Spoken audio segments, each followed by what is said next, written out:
شخصيات وأعيان. الحقيقة الواحد يعني من أهم النجاحات اللي حققها في حياته هو أن يتعرف على الناس الطيبين، وهذه أكبر ثروة ممكن يقتني فيها.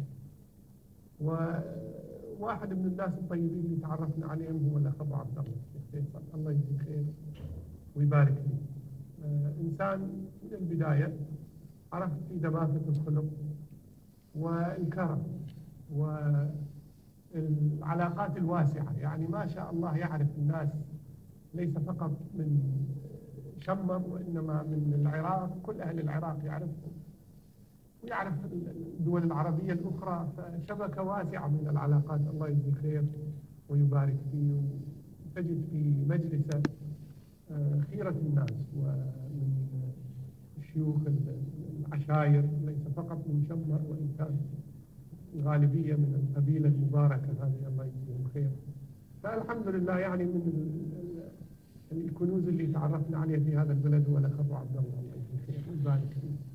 الحقيقة شمر الله يبارك فيها من أكبر القبائل العربية في شمالنا، والصلة القوية بين العراق والنجد قوية جدا، وتمثلت في الهجرات المتواصلة للقبائل العربية من نجد إلى العراق.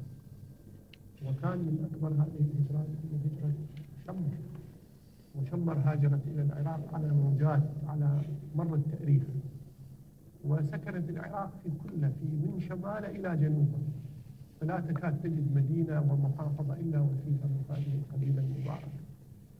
طبعا الغالبية بالنسبة لهم هناك لا يحملون اسم شمر، وإنما يتسمون باسم الأقران الكثيرة اللي يحملوها.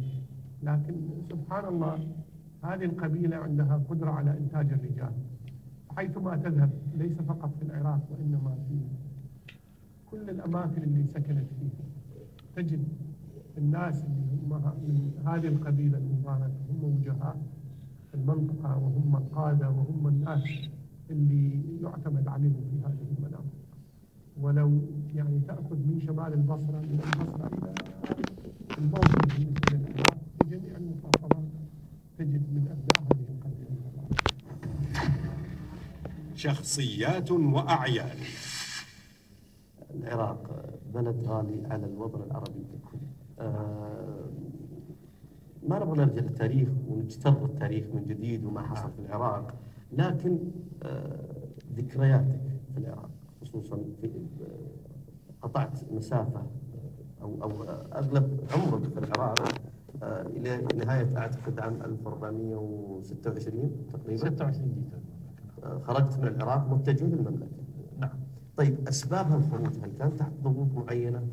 أنت طبعا انتقلت، أنت مثل اللي انتقل من بيته إلى بيته، يعني ما انتقلت لمكان غريب، لكن أسباب الخروج. لا الواقع العراق أنتم ما يخفى عليكم بعد الاحتلال. نعم.